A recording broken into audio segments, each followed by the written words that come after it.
ଯେଉଁମାନେ ଅରୁଆ ଚାଉଳ ପିଠା ଖାଇପାରୁନାହାନ୍ତି, ଆଜିର ରେସିପି ଖାସ୍ ସେମାନଙ୍କ ପାଇଁ। ତୁଳା ପରି ନରମ, ଜାଲିଦାର ଆଉ ସ୍ପଞ୍ଜି ଉଷୁନା ଚାଉଳ ଇଡଲି ପିଠା। ଏଠି ପିଠା ଦେଖି ଜାଣିପାରୁଥିବେ କେତେ ନରମ ଆଉ ସ୍ପଞ୍ଜି ହେଇଛି। ଭିଡ଼ିଓରେ ସବୁ ଟିପ୍ସ ଆପଣମାନଙ୍କ ସହିତ ମୁଁ ସେୟାର କରିଛି। ଭିଡ଼ିଓକୁ ଶେଷ ପର୍ଯ୍ୟନ୍ତ ଦେଖନ୍ତୁ। ରେସିପି ପସନ୍ଦ ଆସିଲେ ଭିଡ଼ିଓକୁ ଲାଇକ୍ କରନ୍ତୁ, ନିଶ୍ଚୟ ଗୋଟେ ସେୟାର କରନ୍ତୁ। ଚ୍ୟାନେଲରେ ଯଦି ନୂଆ ଅଛନ୍ତି ପ୍ଲିଜ୍ ଚ୍ୟାନେଲକୁ ସବସ୍କ୍ରାଇବ୍ କରନ୍ତୁ। ଜୟ ଜଗନ୍ନାଥ, ମୁଁ ସସ୍ମିତା ଆପଣ ସମସ୍ତଙ୍କୁ ସ୍ୱାଗତ କରୁଛି ସସ୍ମିତା ଷ୍ଟାର କିଚେନକୁ। ଘରେ ଥିବା ଯେକୌଣସି ଗୋଟେ ଗିନା ସେଟ୍ କରନ୍ତୁ। ସେ ଗିନାରେ ମାପ କରି ବିରି ଚାଉଳ ନେବେ। ପିଠା ପୁରା ପରଫେକ୍ଟ ହେବ। ମୁଁ ଏଇ ମେଜରିଂ କପ୍ରେ ମାପ କରି 3 କପ୍ ବା 600 ଗ୍ରାମର ନର୍ମାଲ ଉଷୁନା ଚାଉଳ ନେଲି, ଯେଉଁ ଚାଉଳରେ ଆମେ ନିତିଦିନ ଭାତ ବନାଉ। ଚାଉଳରେ ପାଣି ଦେଇ 2ରୁ 3 ଥର ଧୋଇ ଆଣିବା।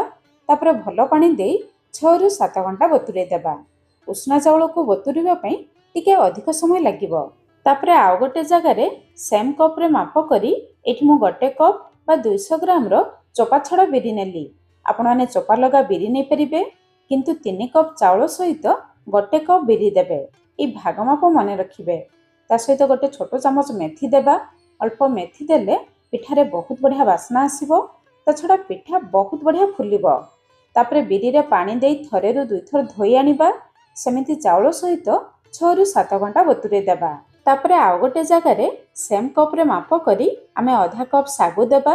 ଏଠି ମୁଁ ବଡ଼ ଦାନା ଶାଗୁ ନେଇଛି, ଆପଣମାନେ ଛୋଟ ଦାନା ଶାଗୁ ଦେଇପାରିବେ। ସାଧାରଣତଃ ଦେଖିଥିବେ ଇଡଲି ପିଠା ତ ଫୁଲିଯାଏ, କିନ୍ତୁ ଭିତରେ ସ୍ପଞ୍ଜି ହୁଏ ନାହିଁ। ଅଳ୍ପ ଶାଗୁ ଦେଲେ ଇଡଲି ପିଠା ପୁରା ସ୍ପଞ୍ଜି ହୁଏ। ଇଡଲି ପିଠାକୁ ସ୍ପଞ୍ଜି କରିବା ପାଇଁ ଏଇଟା ହେଉଛି ସିକ୍ରେଟ୍ ଜିନିଷ। ତାପରେ ସବୁ ଜିନିଷକୁ 6ରୁ 7 ଘଣ୍ଟା ବତୁରେଇ ଦେବା। 6-7 ଘଣ୍ଟା ପରେ ଚାଲନ୍ତୁ ସବୁ ଜିନିଷକୁ ଚେକ୍ କରିବା। ଦେଖନ୍ତୁ ଶାଗୁ ଆମର ଫୁଲି ଯାଇଛି ଆଉ ନରମ ହେଇଯାଇଛି। ସେମିତି ବିରି ଆଉ ଚାଉଳ ଦେଖନ୍ତୁ ସବୁ ଭଲ ଭାବରେ ବତୁରି ଯାଇଛି। ଏବେ ଚାଲନ୍ତୁ ବିରି ଚାଉଳକୁ ବାଟିବା। ଗୋଟେ ଗ୍ରାଇଣ୍ଡର ଜାର୍ ନେଇ ବତୁରେଇ ରଖିଥିବା ବିରିକୁ ଗୋଟେ ଜାଲିରେ ଛାଣି ଆମେ ଗ୍ରାଇଣ୍ଡର ଜାର୍ରେ ଦେବା। ଧ୍ୟାନ ରଖିବେ ବିରି ସହିତ ବେଶୀ ପାଣି ଦେବେ ନାହିଁ, ନହେଲେ ବିରି ବାଟିବା ସମୟରେ ବେଶୀ ପାଣି ହେଇଯିବ। ତାପରେ ବିରି ସହିତ ବତୁରେଇ ରଖିଥିବା ଶାଗୁକୁ ଦେବା।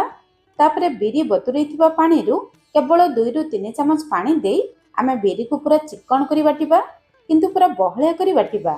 ବିରି ବଟାକୁ ପ୍ରଥମରୁ ଯଦି ବେଶୀ ପାଣି କରିଦେବେ ତାହେଲେ ପିଠଉ ପାଣି ହେଇଯିବ। ବିରିକୁ ଚିକ୍କଣ କରି ବାଟିଲେ ପିଠଉ ବହୁତ ବଢ଼ିଆ ଫୁଲିବ। ତାପରେ ଗୋଟେ ବଡ଼ ଜାଗା ନେଇ ବାଟି ନେଇଥିବା ବିରିକୁ ଦେବା। ତାପରେ ଆମେ ଚାଉଳକୁ ବାଟିବା। ଉଷୁନା ଚାଉଳକୁ ବାଟିବା ପାଇଁ ଟିକେ କଷ୍ଟ ହୁଏ, ସେଥିପାଇଁ ଜାର୍ରେ ଅଳ୍ପ ଅଳ୍ପ ଚାଉଳ ଦେଇ ଅଳ୍ପ ପାଣି ଦେଇ ବାଟିବେ। ଏମିତି ବାଟିଲେ ଚାଉଳ ସହଜରେ ବାଟିଯିବ।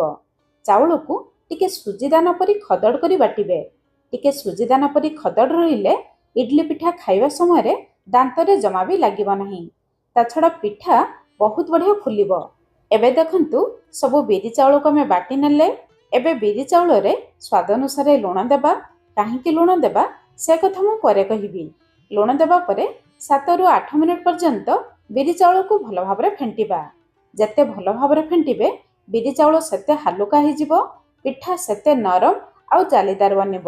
6-7 ମିନିଟ୍ ପରେ ଦେଖନ୍ତୁ ପିଠଉର କଲର୍ ଚେଞ୍ଜ ହେଇଯାଇଛି। ପିଠଉ ପୁରା ହାଲୁକା ହେଇଯାଇଛି। ପିଠଉର ଫାଇନାଲ କନସିଷ୍ଟେନ୍ସି ଦେଖନ୍ତୁ ଏତିକି ବହଳିଆ ରଖିବେ। ଏବେ ପିଠଉକୁ 6ରୁ 7 ଘଣ୍ଟା ରେଷ୍ଟ କରିବା ପାଇଁ ଛାଡ଼ିବା।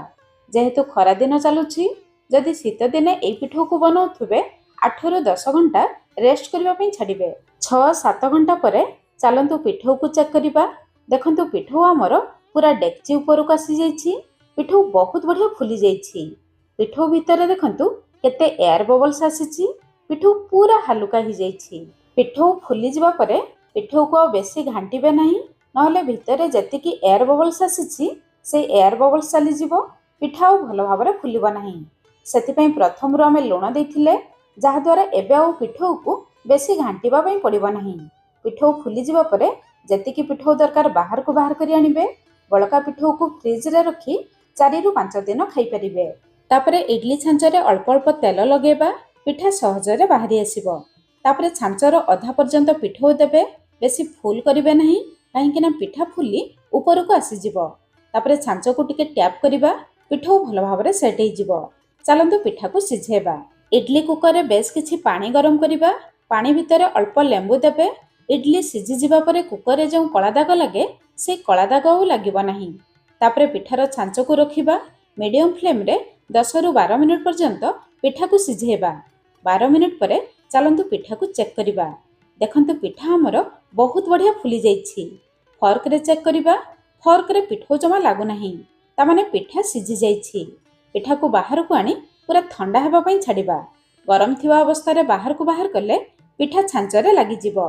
ठंडा हे जिबा परे स्पून पछपटरे अल्प पानी लगेई पिठा को बाहर करिबा। देखंतु पिठा केते सुंदर छांचरू बाहरी आसिला। छांचरे जमा भी लागि नाही। एबे हम रेडी ही गला तोळा परी नरम स्पंजी उषुना चाउଳ इडली पिठा। वीडियो रे शेयर करथिबा सब टिप्स फॉलो करी आपण माने बनांतु आउ केमिति लागिला निहाती मते कमेंट्स करी जणाइबे। ताहले आपनको कमेंट्स अपेक्षा रे आजि पई रहिली। पुणी देखा हबा नया रेसिपी रे। धन्यवाद।